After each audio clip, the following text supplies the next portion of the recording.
Avez-vous déjà imaginé qu'un simple grain de sable puisse se transformer en l'un des matériaux les plus utilisés au monde?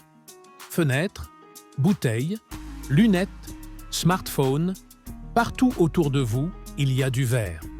Mais comment un tas de sable devient-il solide, transparent, presque magique? Aujourd'hui, on plonge dans le fascinant processus de fabrication du verre, à partir du sable de silice. Il faut remonter à plus de 5000 ans. En Égypte et en Mésopotamie, les hommes fabriquaient déjà du verre. Pas des vitres, non.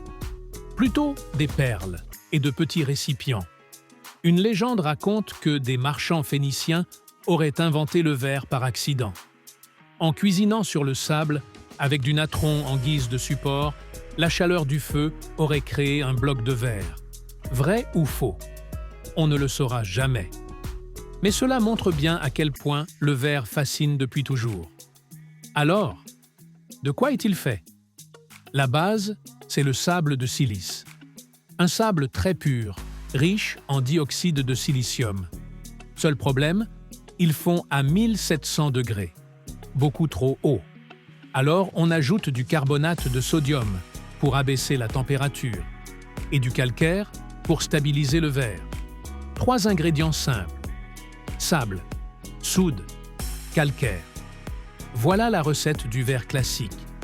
Selon le besoin, on peut aussi ajouter du plomb pour la brillance, des oxydes métalliques pour la couleur, ou encore de l'alumine pour renforcer la solidité.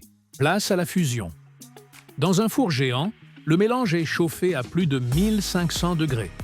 Tout fond, tout se mélange et devient une masse liquide et visqueuse. Un peu comme de la lave transparente. À cette étape, il faut éliminer les bulles d'air. Sinon, elles créeraient des défauts. Et voici la révolution moderne, le procédé du verre flotté, inventé dans les années 1950 par Alastair Pilkington. Le principe? On verse le verre en fusion sur un bain d'étain liquide. Le verre flotte. Il s'étale naturellement en une couche lisse et parfaite. C'est ainsi qu'on fabrique les vitres, les écrans et les miroirs. Mais il existe aussi le verre artisanal. Dans les ateliers, les maîtres verriers soufflent encore le verre à la bouche. Ils prélèvent une boule de verre en fusion. Ils la soufflent doucement et donnent vie à des vases, des verres ou des œuvres uniques. Chaque bulle, chaque irrégularité raconte une histoire. Et ce n'est pas tout. Il existe des verres aux propriétés incroyables. Le verre trempé, 5 fois plus résistant que le verre ordinaire. Le verre feuilleté, celui des pare-brises. Il reste en place même après un choc. La fibre de verre, des filaments ultra fins pour isoler ou renforcer des matériaux. Et bien sûr, le verre optique, indispensable aux lunettes, microscopes, télescopes et aux fibres qui transportent Internet. Autre point fascinant, le recyclage. Le verre est recyclable à l'infini. Une bouteille jetée dans le bac de tri peut redevenir une bouteille en seulement quelques semaines, sans perdre aucune qualité. C'est l'un des matériaux les plus durables que nous utilisons au quotidien. Quelques anecdotes pour finir.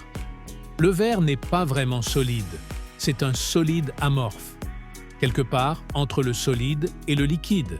Certains vitraux médiévaux sont plus épais en bas qu'en haut, parce que le verre aurait légèrement coulé au fil des siècles. Et dans l'espace, la NASA expérimente même la fabrication de verres spéciaux en apesanteur. Incroyable, n'est-ce pas? Tout ça à partir d'un simple grain de sable chauffé à très haute température. Le verre est à la fois un matériau millénaire et un pilier de la technologie moderne. La prochaine fois que vous regarderez par la fenêtre ou que vous boirez un verre d'eau, pensez-y. Tout ça vient du sable. Et vous, connaissiez-vous ce processus de fabrication? Dites-le moi en commentaire. Et surtout, abonnez-vous pour découvrir d'autres secrets de fabrication et curiosités technologiques. À très vite.